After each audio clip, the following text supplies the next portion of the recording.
मैं हूं नीरज पांडे। आप देख रहे हैं एनपी न्यूज मेट्रो। आज हमारे साथ भाजपा नेता राजकुमार रत्नेश जी मौजूद हैं। रत्नेश जी, आपका एनपी न्यूज मेट्रो में बहुत बहुत स्वागत है। आप भाजपा नेता हैं।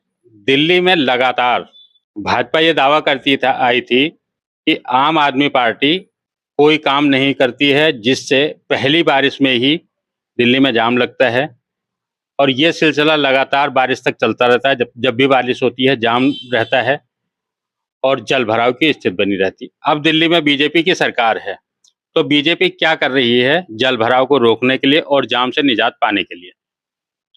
सबसे पहले मैं आपके चैनल को आपको धन्यवाद देना चाहूंगा कि आपने जनता की आवाज सरकार तक और सरकार की बात जनता तक पहुंचाने का जो साहस आप करते हैं, आप बहुत बहुत इसके लिए आप बहुत बहुत आभारी हैं। और आपको मैं बता दूं कि दिल्ली में भारतीय जनता पार्टी की जो सरकार है वो 27 साल बाद बनी है और जनता बहुत सारी अपेक्षाएं करती है। और मैं निश्चित कह सकता हूं, बड़े अपने पूरे होशोवास में कह रहा हूं और बड़ी गारंटी के साथ कह रहा हूं कि 27 साल बाद आई हुई भाजपा काम कर रही है। जबकि आपको मैं एक बात बताता हूँ, कभी कोई नई सरकार आती है, जैसे आम आदमी पार्टी सरकार आई थी, तो उन्होंने हनीमून पीरियड होता है एक पार्टी का, वो 3 महीने का होता है, लेकिन उन्होंने 6 महीने मनाया। लेकिन हमारे यहाँ ऐसा नहीं है। जैसे ही पार्टी जीती उसी दिन बिना किसी घोषणा के यमुना के अंदर यमुना को शुद्ध करने के लिए मशीनें उतर चुकी थी। तो मेरा कहने का तात्पर्य है, 27 साल बाद भारतीय जनता पार्टी की सरकार दिल्ली में बनी है। वो काम करने के लिए आई है। काम करने का ही लोगों ने उसको जिम्मेवारी दी है और काम बहुत अच्छे से हमारे देश की जो हमारे दिल्ली की जो मुख्यमंत्री हैं रेखा गुप्ता, आपको मैं बता दूं, रात और दिन एक कर रखा है उन्होंने जनता के लिए। हर तरह की समस्या में वहां स्वयं पहुंचती हैं। तो अब आप ये कहें कि कोई काम नहीं हो रहा है, ये बात सही है। आम आदमी पार्टी के टाइम पे जल भराव की समस्या रहती थी, जाम लग जाता था, पानी न बरसात आती थी, नालियां ओवरफ्लो हो जाती थी। अब ऐसा नहीं है। आप एक झलकी, एक बानगी, 2 बार आप इस सरकार में मौजूदगी में आप 2 बार देख चुके हैं कि 2 दिन की बारिश आई थी, लेकिन दिल्ली में एक भी कहीं कोई जाम नहीं मिला कहीं देखने के लिए। तो ये उदाहरण है। और जहां से हम लोग भारतीय जनता पार्टी को काम करने का अनुभव है और वो काम कर रही है। सारी नालियां साफ हो रही हैं, कहीं कोई जल भराव की समस्या नहीं है। जल जल भराव की समस्या नहीं है तो जाम भी नहीं लगेगा। तो भारतीय जनता पार्टी बहुत अच्छा काम कर रही है। दूसरा, अभी आपने कहा जमुना शुद्धि पे लगातार, चाहे वो पीएम मोदी जी हों या सीएम रेखा गुप्ता हों या अन्य भाजपा के कार्यकर्ता हों, सारे अपने अपनी बयानबाजी दे रहे थे कि हम यमुना शुद्धि पर काम कर रहे हैं। यदि हमारी सरकार दिल्ली में आती है तो हम यमुना को निर्मल कर देंगे, शुद्ध कर देंगे और यमुना का पानी पीने योग्य कर देंगे। अभी आपकी दिल्ली में सरकार है। जैसे ही सरकार बनी, आपने 2 मशीनें खड़ी कर दी, लेकिन अभी स्थिति जस की तस बनी हुई है। उसमें क्या अंतर देखने को मिल रहा है और यमुना कब तक शुद्ध होंगी? पांडे जी, मैं आपको बता दूं, आम आदमी पार्टी से पहले कांग्रेस की सरकार थी। शीला दीक्षित सीएम होती थी, केजरीवाल सीएम बन गए।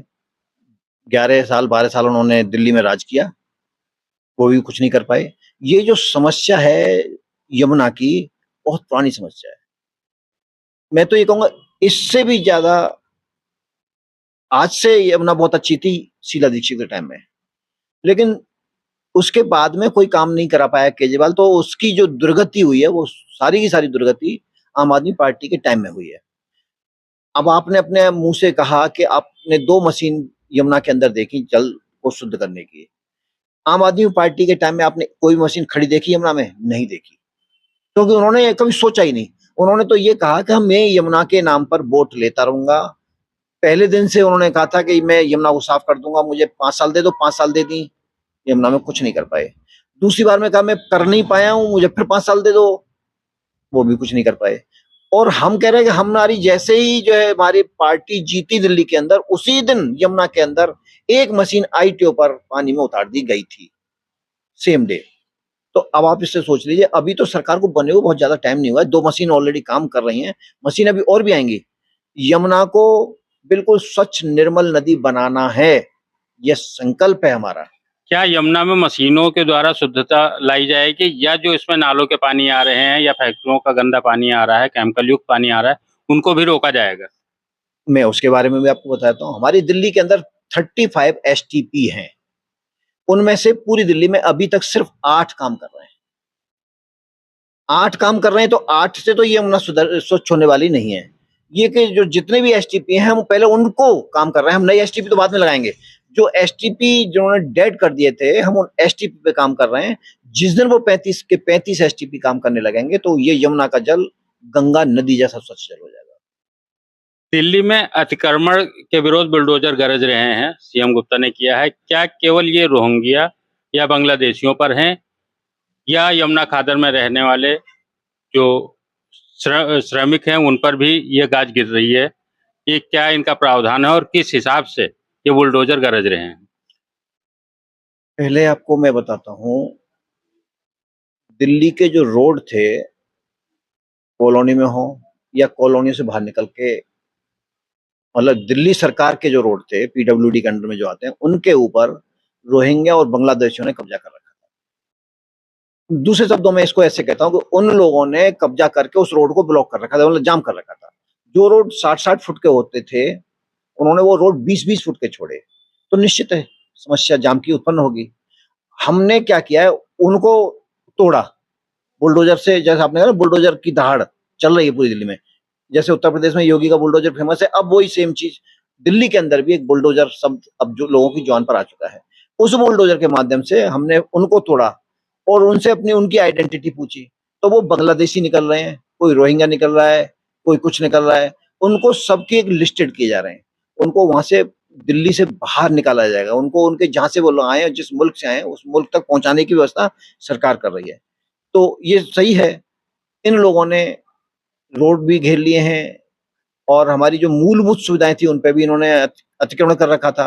अब समस्याओं का समाधान दिल्ली में चालू हो चुका है और बहुत जल्दी, बहुत ही जल्दी, क्योंकि सरकार जो काम कर रही है बहुत ज्यादा अपनी गति से भी, अपनी ताकत से ज्यादा काम कर रही है, क्योंकि ताकत भी उन्हें पता है और उसको अनुभव भी है काम कराने का। यमुना खादर में जो श्रमिक वहां रह के खेती करते थे और अपने बच्चों को लेके रखते थे, उनकी भी झुग्गियां तोड़ी गई हैं। उनका क्या आधार है तोड़ने का? नहीं, आप ये समझिए, पहले वो सारे के सारे बांग्लादेशी हैं, एक भी दिल्ली का नहीं है। दिल्ली में अब कृषि नाम की कोई चीज नहीं रही है। जमीन ही नहीं है दिल्ली के अंदर, तो कृषि कहां से होगी? तो कोई कृषक नहीं है, कोई किसान नहीं है। वो सारे सारे बांग्लादेशियों ने जमीन को घेर रखा है। उसके ऊपर कबाड़े का बहुत अच्छा काम कर रखा है उन लोगों ने। पूरे के पूरे झुग्गियां बना के उन्होंने किराए पर उठा दी हैं। और हमारे केजरीवाल साहब ने उनको बिजली दे दी थी, फ्री बिजली थी। तो वो कब्जा करके अपने बपौती समझकर उस जमीन पर बैठे थे। उन बांग्लादेशियों और रोहिंग्या को निकाल करके खदेड़ना चालू कर दिया है। तो ये थे राजकुमार रत्नेश जी। इन्होंने बताया कि किस प्रकार से दिल्ली में अवैध कब्जा करने वाले रोहिंग्या या बांग्लादेशियों को हटाया जा रहा है, तथा दिल्ली में बारिश से जो जाम और जलभराव की स्थिति होती थी, अब उससे भी कैसे निजात मिल पाएगी। एनपी न्यूज मेट्रो के लिए मैं नीरज पांडे, दिल्ली।